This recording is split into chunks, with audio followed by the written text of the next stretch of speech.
Hi మామ. IPL 2026 అయితే మరి రేపటితో ప్రారంభం అవుతుంది. మరి ఫస్ట్ మ్యాచ్ వచ్చేసరికి Royal Challengers Bengaluru versus Sunrisers Hyderabad. ఈ రెండు చాలా అద్భుతమైన టీమ్స్ అని చెప్పొచ్చు. మరి మీ మ్యాచ్ వచ్చేసరికి మన బెంగళూరులో ఉన్నటువంటి చిన్నస్వామి స్టేడియంలో జరగబోతుంది. మనందరికీ తెలిసిందే చిన్నస్వామి స్టేడియం అంటేనే రన్ స్కోరింగ్ పిచ్ అని. మరి దాంట్లో బౌండరీస్ కూడా చిన్నగానే ఉంటాయి. మరి మ్యాక్సిమం యావరేజ్ స్కోర్ వచ్చి 180 ఆర్ 190 200 ప్లస్ ఉండొచ్చు. మేబీ మన ఎస్ఆర్హెచ్ బ్యాటింగ్ లైనప్ చూస్తే మరి వీళ్ళైతే ఈసారి 250 ప్లస్ అయితే కొట్టేదట్టే ఉన్నారు.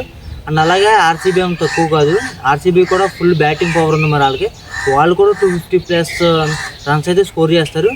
మరి రేపు జరిగే మ్యాచ్లో టాస్ ఎవరికైతే పడద్దో వాళ్ళకైతే ఫుల్ అడ్వాంటేజ్ ఉంటుంది.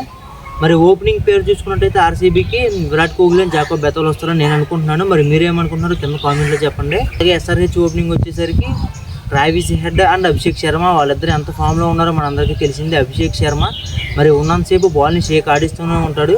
మరి ట్రావిస్ హెడ్ తెలిసిందే మనకి ఎలా హెడ్గా తగులుకుంటాడో ఏంటో. మరి ఓపెనింగ్ పేరుకి వచ్చేసరికి ఏమో ఎస్ఆర్హెచ్కే ఎక్కువ అవకాశాలు ఉన్నాయి. మరి ఎక్కువ రన్స్ కొట్టే కెపాసిటీ మాత్రం. మరి మిడిల్ ఆర్డర్ చూసుకున్నట్టయితే ఎస్ఆర్హెచ్కి మరి ఇషాన్ కిషాన్, నితీష్ కుమార్ రెడ్డి, లివింగ్ స్టోను, అంకిత్ వర్మ నలుగురు కూడా మంచి బ్యాట్స్మెన్లు అని చెప్పొచ్చు. మరి ఇషాన్ కిషాన్ మనం చూసుకున్నట్లయితే T20 వరల్డ్ కప్లో ఎంత ఫామ్లో ఉన్నాడో మన అందరికీ తెలిసిందే. అండ్ అలాగే కెప్టెన్సీ బాధ్యత మరి ఎలా తీసుకుంటాడో ఏంటో చూద్దాము. మరి ఆర్సీబీ మిడిల్ ఆర్డర్కి వచ్చేసరికి ఏమో Venkatesh Iyer, Rajat Patidar, Jitesh Sharma and Tim David నలుగురు కూడా ఫుల్ ఫామ్లో ఉన్నారు. బ్యాటింగ్ కూడా చాలా అద్భుతంగా ఆడగలరు. మరి మిడిల్ ఆర్డర్లో కంపారిజన్ చూసుకున్నట్టయితే మోస్ట్ ఆఫ్ ది ఛాన్సెస్ అయితే మరి ఆర్సీబీకి అయితే ఉన్నాయి. మరి కెప్టెన్ పడిదర్ అయితే మరి చాలా అద్భుతంగా టీంని లీడ్ చేస్తాను. మరి ఈసారి ఎలా తను కెప్టెన్సీ బాధ్యతలు ఎలా తీసుకున్నాడో ఈసారి చూద్దాం. మరి ఎస్ఆర్హెచ్ ఫినిషింగ్ అండ్ బౌలింగ్ చూసుకున్నట్లయితే Heinrich Klaasen and Pat Cummins, Kamindu Mendis and Harshal Patel and Unnat అయితే మరి నలుగురు కూడా ఫుల్ బౌలింగ్ అయితే వేయగలరు.